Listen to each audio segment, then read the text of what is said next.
Hi, thank you for coming on this journey. 3 days we looked at David and Paul, and now we're going to look at Jesus. And it's the series claiming scriptures for anxiety and depression. What does the Word of God say about your situation where you are? Maybe it's not your situation. Maybe it's that of your sister or your brother or your neighbor, your family member, somebody at work, just somebody you know that this might be useful for, or it just might be education. Just in case somebody you know might be going through this and you'll be able to help them. So here goes. Now, one of the reasons why depression happens is can be traumatic life events. For example, something that happened early in life, we internalize it, or there might be anger, issues with anger, as I talked about in my first video about Paul, and we internalize that anger. And that anger turning inwards becomes depression, because we've not done anything with all that emotion, all that feelings, and it becomes depression. And so somebody hurt us, and as well as the pain of what they've done, we're suffering again with depression because we feel that it's not okay to be angry. And as I said to one person I worked with, anger is not bad. Anger can the kind of anger can move you to action. When I got angry, I made a decision that I was going to help other people heal. That's what my anger did. It moved me to action. I was in the middle of an airport in Seattle, and when I had it wasn't a panic attack, but it was, I panicked. And have you ever been so afraid that everything freeze and my brain wouldn't work? My feet wouldn't move, and there's a part of me that going, okay, you need to go now, but I couldn't move. No, my limbs just would not work. And it was after that event that I got angry, and I made a decision that I was going to speak when I get the opportunity to speak. And by God's grace, I get lots of opportunity to speak, and that I was going to help other people heal.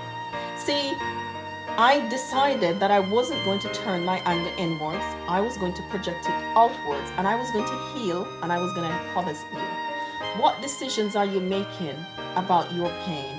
What decisions are you making about where you are? Are you turning it on you? Are you using food? Are you using alcohol or anything else to medicate it? What are you doing that is influencing and impacting your depression and making it worse, or your anxiety? Focus the anger where it needs to be, on your healing, and recover. Recovery, as I said, is our best revenge. Recovery is revenge. So let's look a little bit at Jesus in Matthew 26. And I'm doing this because of context, because sometimes we listen to people when we feel that they can relate to where we are. If somebody has my cultural background, come from where I come from, they might be able to understand some of my story a little bit better than somebody who is from halfway around the world who does not understand my cultural context. And that's where Jesus comes in. He can relate to all of our cultural contexts. He is a man of sorrow and acquainted with grief. He knows everything about all of us, regardless of color, age, race, gender, just everything. He can relate. There's nothing about us, any of us, that he cannot relate to. And so that's why I feel it's important to use him as an example. He's our best example. So what's the context? When you look at Matthew 26, verse 36 to 38, and I think that night of prayer in Gethsemane and leading to the cross, all of Jesus' life he can relate, but just that period in his life means that whatever we go through, he understands emotionally. I know we focus on the physical and we don't spend as much time on the emotional, but he understands. And that's why I'm doing this series on anxiety and depression, because I want you to know that he understands, and he can help lift that cloud that's been pressing you down. I know you may have been praying. I know you may have fasted, and you may have thought, and I know you may have read the Bible, and you feel that it's not doing, but would you try this? Please just try this. And if you are listening and you think, that's just words, I've had people tell me that too.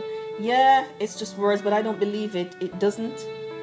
I don't feel it has a relevance to my life. And these are good Christian people who are serving in the church and ministry, but cannot see how the Word of God relates to them.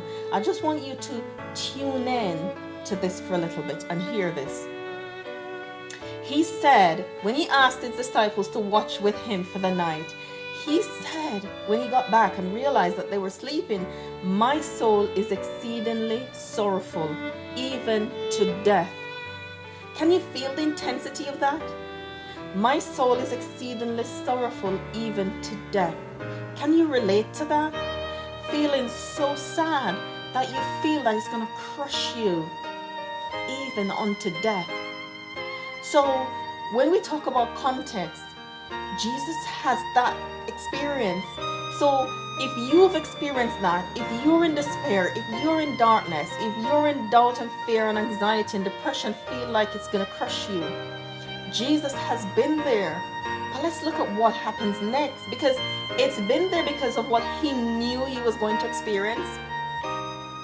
Sometimes we're in this exceeding sorrowful place because of what we have experienced.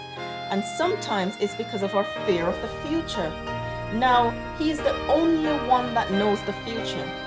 So if you're listening and that is your problem because you're fearing the future, you're thinking, what if?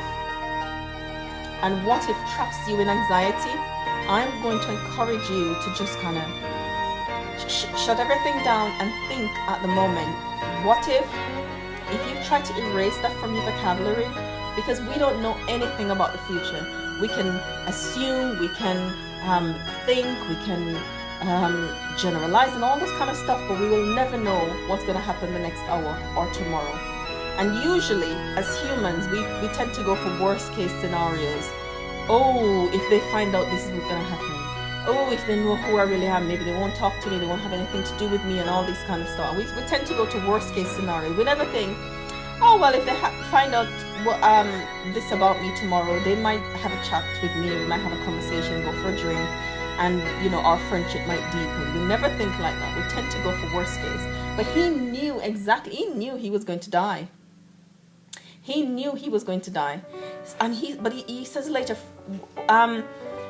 if it be possible, let this cup pass from me, but nevertheless not I will, but that what thou will be done. He knew it. He chose to do it. Do you know why? So that you, my friend, might have hope. So that you will have the strength to begin to shift the way you think and begin to see his words in a way that you've never seen it before. In a way that the words can be life, that can give you life, and that your despair might change, that the way you think about your situation might change, and so that you may get hope and comfort from that. In our course, His Wounds and Mine, we delve deeper into what Jesus experienced and how that can help you.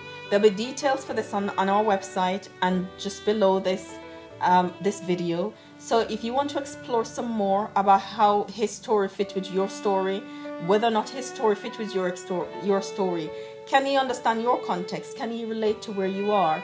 If you'd like to know some more about that, I suggest that you just read the description for the course on the website woundstoscars.com and send us feedback and let us know what you think about this series. I do hope that you would have gained something from this Word of God. I do hope that it would have encouraged you and inspired you to dig deeper into the Word of God so that you can have hope and comfort. Take good care, and I'll see you next time.